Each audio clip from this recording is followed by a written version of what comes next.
Welcome to Special Populations in Criminal Justice. This is CJC 399-800, the online offering of this particular course. I am your instructor, Dr. Benjamin Gibbs. Okay, I wanted to go over the syllabus with you and talk about the course setup. Of course, here at the top, you have my contact information. With where I'm located. I am located in the Department of Criminal Justice or Criminology on campus here at North Quad 278B. So if you're meeting with me later on in the semester, you want to drop by and discuss the course, feel free to do so. My number, of course, is 765-285-5102, and the primary source of our communication will be email due to it being an online offering. Here's the course description. The course does examine special populations within the U.S. criminal justice system, including offenders with alcohol and drug dependencies and offenders convicted of sex crimes. This course addresses the specific needs of each population as well as legal and ethical issues arising from their treatment and criminal justice contexts. What I really want to point out is being special populations and of course being limited in time with just a semester, we are going to be covering just two special populations. We are going to be covering drug offenders and sex offenders. So as you'll notice on the course outline, the first half of the semester up to spring break will be covering drug offenders, and the second half of the course will be covering sex offenders. So also, this course is listed as a writing intensive course, so this will fulfill a requirement that you need through the UCC as far as a writing intensive. So not only are you evaluated on the mastery of the content, but also it's skills based. So you'll also be evaluating on writing. Now, writing intensive course is different than other courses in that there may be, but not necessarily more writing in the particular course. But the writing is an iterative process. So you see right here, meaning you'll turn things into me, you'll submit them, I will grade them, provide feedback, hand them back to you. You'll turn them in again with the necessary revisions and so forth. So that's what it means to be iterative, and that is a central part of writing intensive courses. So just so you understand what is attempting to be accomplished through the writing intensive portion of the course, that is exactly it. So hopefully when you get back those feedbacks and we have our meetings, that you'll be in a better position or better prepared to complete your final paper. Of course, the syllabus is subject to change at the discretion of myself. I wouldn't expect too many changes. This being an online course, we're not generally held back by, say, an illness or something like that, or event I can't make classes, so forth and so on. So I wouldn't expect that. My office hours are here or by scheduled appointment. We will, by and large, be working with scheduled appointments. Because this is an online course and some of you are not near campus, on or near campus, we will be meeting via WebEx. WebEx is a teleconferencing here, web-based, where I have my personal conference room and we'll set up times to meet, and then you'll log into this link and we'll meet via WebEx. However, if you're on or near campus, you're always welcome to meet with me in class or in my office, either during office hours or again through a scheduled time. I recognize that my office hours may not be terribly convenient, for everyone working, taking classes. So by and large, I expect most everything to be done by appointment. um, and when we discuss later on in the meeting, certainly those of you who are working and are unable to make normal business hours, that's fine. I schedule meetings all the way up, into the evening or very early morning.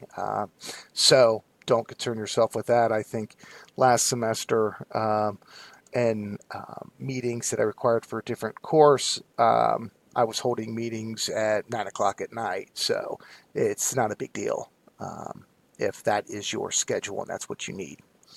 Our communication, again, is primarily through email when we're talking about garden variety questions about the course or something like that, or even just trying to schedule a meeting with me. You can review the course objectives. Here are the course requirements. I think what's important here is that in all courses, based on accreditation, students are expected to spend about 9 hours a week engaged in any one particular course. This course doesn't have classes, so 2.5 to 3 hours is not soaked up in class. So you should expect 9 hours. Now, every week will not be 9 hours of engaged coursework, but recognize that is a um, particular expectation within the course. Required text. Now, you probably noticed already that I didn't require a specific text, and instead I have you go with NetGauge Unlimited. NetGauge Unlimited is something that the publisher offers for a price. I think it's $109, where you have access to the entire Cengage library for the semester. This is important for us because there is no one particular text that covers special populations in criminal justice. So what you'll see in the course outline is that I have to pull from several different texts. So that's why I went with Cengage Unlimited. And if you have other classes, criminal justice classes or whatever classes, and they are Cengage books, you will also have access to those. So make sure you check your other courses to see if you have other Cengage books required. No need to purchase them. You'll have them in your online library. And I also require a Netflix subscription.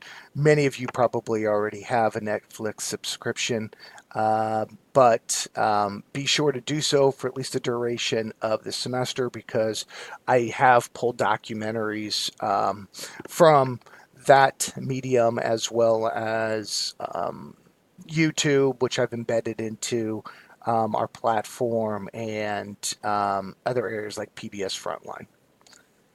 So what you'll be evaluated on, of course, we have a research paper. I will, with a different video, not posted today or anything, but here in the next couple weeks, I'll go over the research paper, which is the major assignment within this course. You'll also have 4 reaction papers, which will be in accordance with videos that are posted. And then we will have 4 exams. Our final exam is our 4th exam, so it will not be cumulative. It just covers the last section of the course. And then here are the required meetings. In conjunction with the research paper, you will be required to meet with me on 2 separate occasions.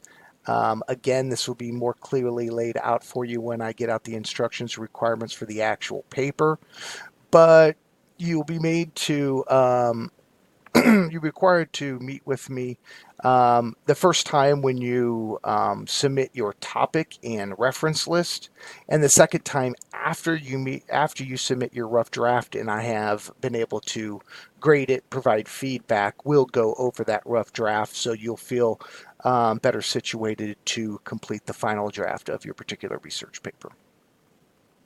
The exams here are to be determined. I don't have, it depends on the number of questions. So you can expect them to be in the range of about, I don't know, 75 to 100 points. Don't hold me to that, but that's how the point structure is set up with the exam. So here's the grading scale. It's a little bit more liberal than the university grading scale, so be sure to take a look at that. Just here are statements of academic dishonesty and plagiarism. We'll go over plagiarism a little bit when we talk about the paper and things that certain expectations that I have about completing the paper and an attempt to avoid accidental plagiarism, which does occur, which I do recognize, so keep a look out for that. Other statements that you can ruse, and then of course our course schedule. Here from January 7th to March 1st, we are covering sex offenders, or rather drug offenders. These are the 3 books you'll be using for this particular section of the course for the first half. So you'll find this in the Cengage library, set up your bookshelf, and you'll have these 3. So when you're looking at each required reading, make sure you look here in the parentheses and they indicate what chapter it's from. So here, chapter 1, an introduction of to drug use and abuse, this Badinsky. And of course, you see that particular book right here. And Leventhal is up there. And then the last chapter is Fagan and Axe. So make sure you get a good beat on that with your Cengage Unlimited access and placing books into bookshelves. I had to do the exact same thing. So again, pulling from a bunch of different sources. So you can see here, it doesn't go in any, well, it goes in a particular order, but not numerical order. I have pulled it together in a way that makes sense, that I think is the best way to present the information. So in each module, we have 2 exams, so I cut it rather than just giving you 1 midterm and 1 final. I've cut it up. You'll also see things that you need to view. Here it's the heroin documentary on Netflix and then Chasing Heroin on PBS Frontline. Here's a link, but there's also a link in Canvas. And then you'll also view crystal methamphetamine, which I've also embedded in the Canvas. And then the reaction paper, which I'll give you instructions, clear instructions and requirements for the reaction papers here in the next couple of days. So overall, this is the setup of the course. Please review the course schedule. Like I said, it's not necessarily set in complete stone, but pretty close to it as far as due dates. I'll supply readings, outside readings such as this one. And again, I do supply or at least link up to individual videos that you'll find in Canvas. So in Blackboard, of course, Blackboard's still up. I'll provide a link to the Canvas. And then you'll find $399 to $800 in your Canvas, and then just go to the home page and you'll see the modules there. There's not a real reason we need to again go over in depth, say the sex offender module 2, March 8th to May 3rd, but here are the books we'll be using, and of course it's set up exactly the same way. So if you have any questions about the syllabus, please contact me. I'd be happy to answer any questions. And I hope we have a great semester and you get out of this course what you were hoping for as far as covering particular special populations. I do apologize that it is limited in the different special populations, but again, as you can see by the outline, it would be difficult to cover any more than 2. Okay. Take care and good luck with the course, and I hope you enjoy it.